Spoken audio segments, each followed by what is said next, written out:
back to Camping with Emmy, home and camper renovations on a budget. I'm Denise. I'm Rick. And I'm Gordon. Today we're going to be sealing up some more of the windows, taking out old caulk and putting in elastomeric caulk.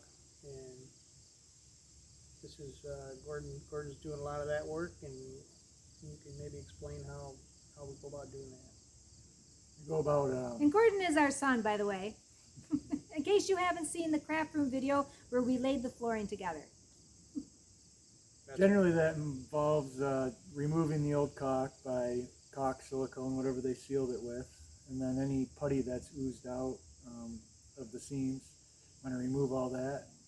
Then you want to clean it. What do you clean it with? I clean it with. I start cleaning it with WD-40. It seems to cut it pretty well, and both the putty and the silicone. Then after I'm done with that, I use a. After that's done, I use some rubbing alcohol just to kind of cut the oil off, and or I use some glass cleaner also at the final before I go to caulking. So what all are we caulking on the camper and resealing? We're caulking everything that is screwed on to the outside of the trailer. So all the windows, all the termination bars, all the lights, the Don't get too doors. close to the trailer when I got the screw gun. You get caulked on. I may be right. caulked. And around all the vents and lights and everything, right? Everything that's screwed on. Yeah. And about how often would this need to be done? You want to look at it every year, look for any cracks or voids that might have popped up, during your usage. And not a bad idea, probably every 5 years to go ahead and scrape it all off and reapply new. Yeah. Yes, because if you've watched our previous videos, when we purchased our camper, we definitely had water damage, and everything needed to be recaulked and resealed, and it wasn't done. And also there was a little bit of damage to the front end too, and I think that probably didn't help the water leak either. But after we get this done, we should be watertight, hopefully. Yes. Oh yeah. Well, we are right now, but Yeah. we're making sure that it's going to stay that way. Yes. And we've got a lot of other fixtures on the other side that are for the water inlets. We're replacing them. The little, all these other little plastic things that are on the outside where your electrical wire goes in to plug it in, the trailer in. All these things get old and disgusting looking after time, and so you can buy all new replacement parts for them, and so we're going to replace all of that, and then it'll look like brand new, and we'll caulk around that, and it'll look just like a brand new trailer. Yes, and then after everything is all caulked and sealed well, then we can finally really scrub this down because it's really dirty. And I think just cleaning it up is going to make it look a lot better. That's where the trampoline's going to come in handy, because I'm going to just throw you on it. There you go, up you go. Oh, is that how it's going to Yeah. work? Wink. Oh, I'll okay. just throw you the tools. Okay, fine. It's definitely dirty on top. Yeah. But we didn't want to wash anything off until we had all of the windows and everywhere where water's going to run down on it, even though it's rained tons here. Yeah, but we had the major, where it was really leaking, we had it covered in plastic for a very long time until we were able to seal it. So since we've purchased it, no more water came in, the camper. So, yeah. Get off. Okay, so what you're saying is silicone is not the right product to be using when you're trying to seal the edges of the camper, right? No, it doesn't last very long, and it's not easy to replace it. And it looks like it's very difficult, to get it off. Yes. And so what is the correct product to use? We usually use like an elastomeric type caulk. Yeah. So it's because the camper moves and expands and contracts when you're going down the road, or sunlight, just sitting in the sun, just sitting there. So that just allows it to move instead of cracking and breaking off. Right, where the silicone probably The isn't silicone still as it's pliable. It moves, but then it ends up at the edges. It does end up failing though. right, right. And the correct thing that you were talking about using, about what is the lifespan of that? Do you know? What was you call it, a marrow? What was it called? Elastomeric, which Yeah, is just elastomeric. elasticity of it. It's like Right. stretchy, goes back. I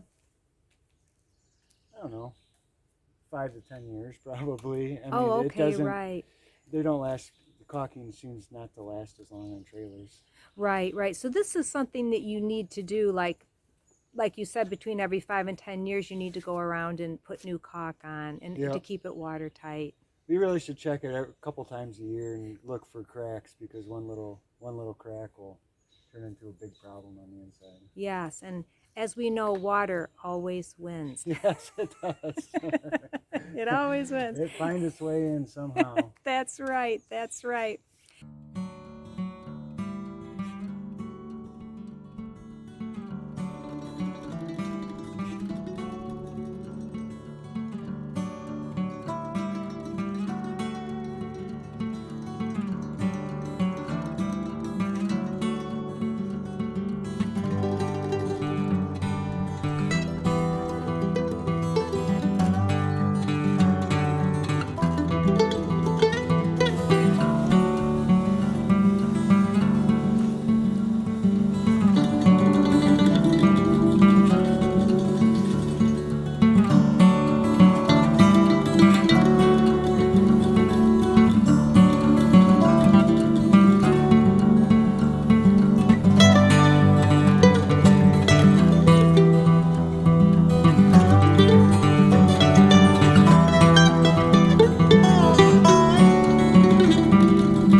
Okay, so now you're scraping all of the old putty out of that piece of trim.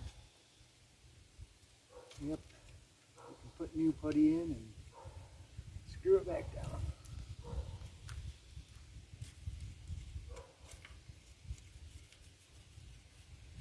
Luckily, that seems to be coming off a lot easier than the silicone.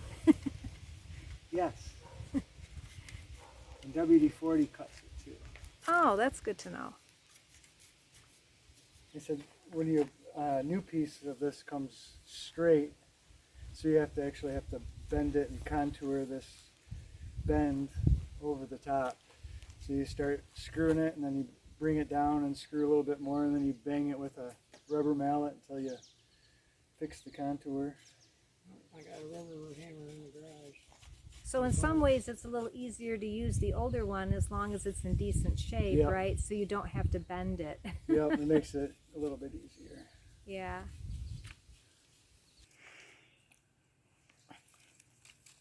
Okay, so Gordon, what are you doing here? Struggling. Putting the putty tape on this transition piece so I can put it back on. To seal up all the screws and any bits that, all the different metal perforations and everything, and it seals up all the gaps.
much caulk at one time, because then it starts drying and it never doesn't apply very good. Yeah. Once it starts getting a film over it. I'm just cleaning the caulk off, silicone off the window, so I can apply some new caulk to it. I'm just going to go around and clean all this stuff first, and then come back through afterwards and caulk it off. And then you're cleaning it with? Cleaning it with WD-40 seems to cut everything. It cuts the putty very well, and it seems to cut the silicone a little bit too. Without ripping all the paint off the metal. Yeah, I would Because assume you can that's use, a plus. I mean, some rubbing alcohol works too, but you can't rub it very much, otherwise you rub the paint off. Oh, so that's how the WD-40 works a little bit better. Yeah. It'll work this way, I think. What I do is I kind of do the top. I start on the side, kind of around the corner. I'll do the top, and then I'll wipe that, and then I'll start here, and I'll come down here, and I'll stop, and then I'll do that, and then I'll do the same thing down on the other side, stop, and then I'll do the bottom. Do you charge by the inch or by the word?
This is the tail light.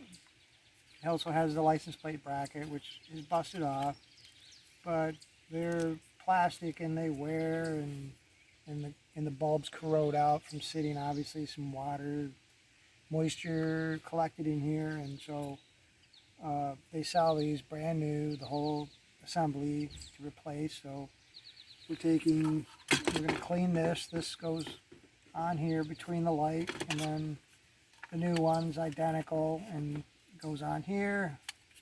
I don't know, maybe it goes on like that. I don't know, but anyway, it gets the light so that it's level, and then you seal it up. I'm going to use a little bit different connectors because I'm not a big fan of Scotch lock connectors, because over time they corrode, and even though these look like they're fine, I don't know how long ago this was done. I'm going to use some butt splices that have heat shrink on them, and that seals moisture from the connection, in my opinion, much better, and it should last a long time. It's just a matter of aim.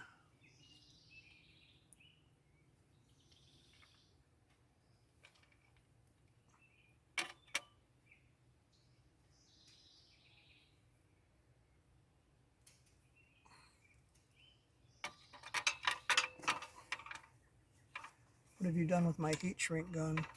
I don't know. Oh, for God's sakes, woman, how am I supposed to get this job done? I don't know. Just gotta put it in the right spot.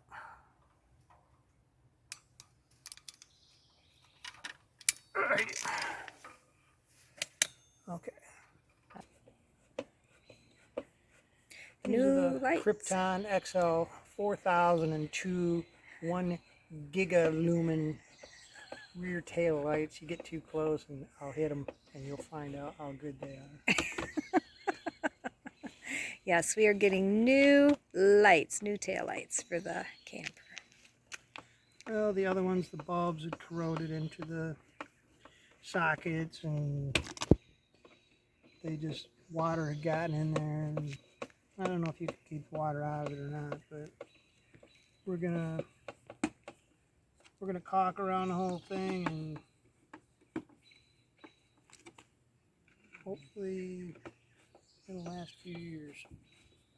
Fortunately, they have replacements that are the exact same one, so that's what we got.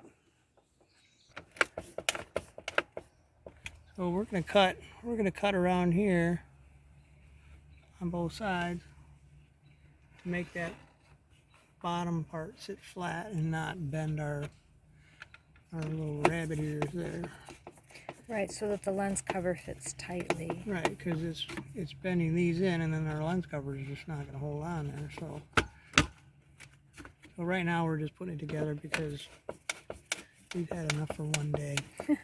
And the little tabs at the bottom are to hold the license plate, correct? Yep, that's correct. Alrighty.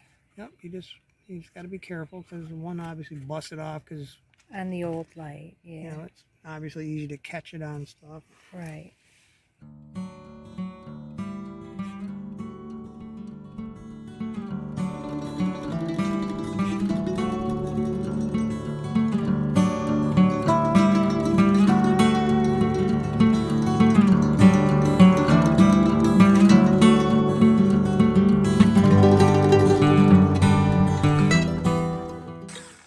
So since I had to use some different screws, we're drilling out the holes to fit the screws. They didn't make these screws. We didn't have screws that would go in those holes that would fit through those holes. We just opened it out. That wasn't a very good accident. Anyway, we're using these screws instead of those screws. They're a little longer. They'll go in the wood. They'll hold it just fine. Alright, well, I think we found the right screws.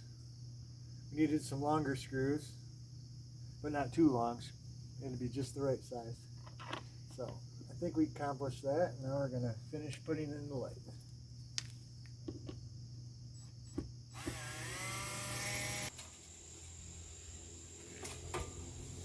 Well, since we got our short tanks in here, it's got to go down a little far. Yes, we have our large full-size tanks, but we have to get those all cleaned up and recertified. So in the meantime, we're using our little tanks. So we got half as much propane. Right, but Rick's putting a whole new regulator in. Because you could have a leak there, and if someone comes by and they were smoking a bead, it could blow up. What did you do? You just scared the you-know-what out of me. Oh, he stepped on a plastic bag. Oh, for the love. I had to find one that was nice and firm. That is not funny. I thought it was awesome. My heart just jumped in my chest. Oh, you'll be fine. So we are completely hooked up with the propane. So what we're going to do now is we're going to turn both tanks on, and it's hooked to the trailer, and we're going to check with some spray. It's actually official leak cleaner from one of the depots or the Hammer Barn or whatever that place is. Hammer Barn. Yeah, for all of you young parents out there, you know that's from Bluey, the children's We just don't cartoon. want to go kablooey. Right. No, we definitely don't. So this automatically will switch over to another tank, but if you don't have a tank on there, it won't do anything. You don't ever want to have it pointing straight up and down and not have had and not have, if you have one pressure side and one the hose off here and it goes down, it's going to shoot out the other hose. That would be bad, even though, yeah, that would be high pressure propane. It would be Get bad into your business. tank real quick. So yeah, this thing start freezing and it's just really horrible. And so anyway, you just gotta, you really, if you're gonna get one, replace a tank, in my opinion, as long as everything wasn't, we weren't in Alaska getting snowed on or something, freezing cold. I don't think we're taking And this it was- camper to And it Alaska. was 40 hours to the propane station. I would probably shut both of them off and then take and get it filled, come back, put it back on, and then turn it back on. So that's my opinion. I'm spraying some gas leak detector on all the connections to make sure that there's no leaks. And I sprayed them all, and it's pretty much out of leak detector now, but I sprayed everything. And except for that one.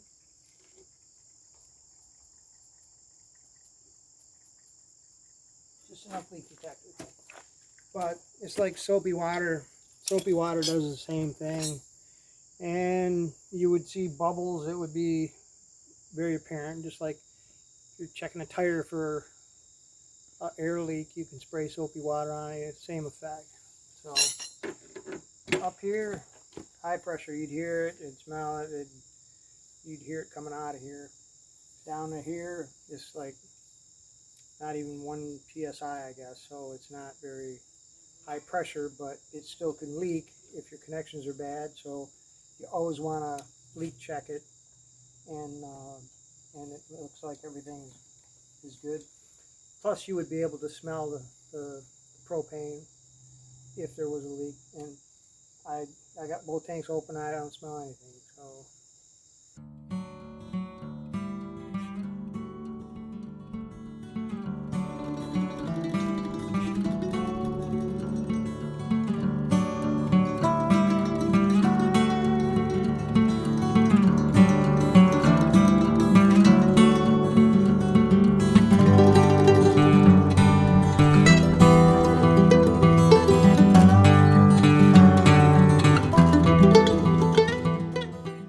Replace where the electrical cord comes out to plug in camper when you get your campsite or you're at home. And I don't care where you are, you would not want to be seen in public with a disgusting cover like that. I swear. We got a new one. Okay, this is the drain for the freshwater tank.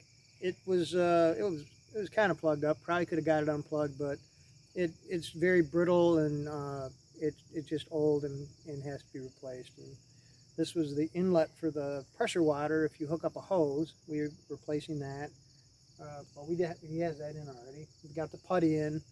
We're gonna scrape the putty off maybe tomorrow, and then we'll caulk over that. Got the electrical in.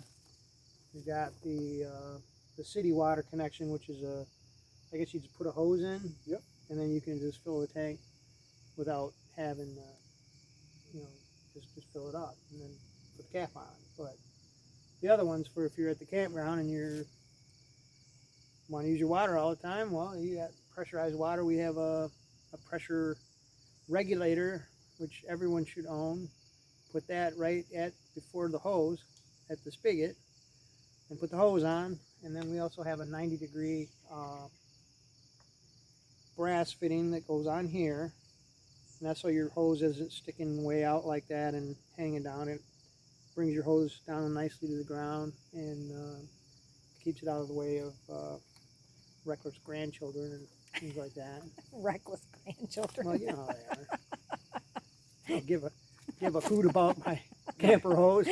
Next thing you know, water's flying all over. We don't know what happened, Grandpa. I don't like that would ever happen. I don't know. Next thing you know.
everything has been sealed in the camper. All of the old caulk and silicone was all scraped off, and all new caulking was added to all the windows and doors and lighting and everything on the outside of the camper, and all four corners, everything, so that this will be nice and watertight. Rick replaced a lot of the lighting on the exterior of the camper, as well as a lot of the vents. We have pretty much all new everything on the outside of the camper. So at this point, it's pretty much done. I'm actually kind of sad to say that. This has been a long journey, but it's been a lot of fun, and I've really enjoyed working on this camper. And this was basically our last step. At some point, we will probably paint the exterior, but it's not going to be this summer. A couple of weeks ago, we took our sweet camper to a beautiful campground in Oscoda, Michigan, and our campsite was right on the water, and it was beautiful, and everything worked out so nicely. It was a joy to camp in our newly renovated camper. Rick and I would like to thank you all so much for following us on our camper renovation journey. Thanks so much for watching all of our videos. We really greatly appreciate it. But this isn't the end, because I have many more projects planned for our Camping with Emmy channel. I have a lot of home improvement renovation videos that I'm going to be posting, so stay tuned for those. We love you guys. We hope you have an awesome week, and we will see you all soon. Bye-bye.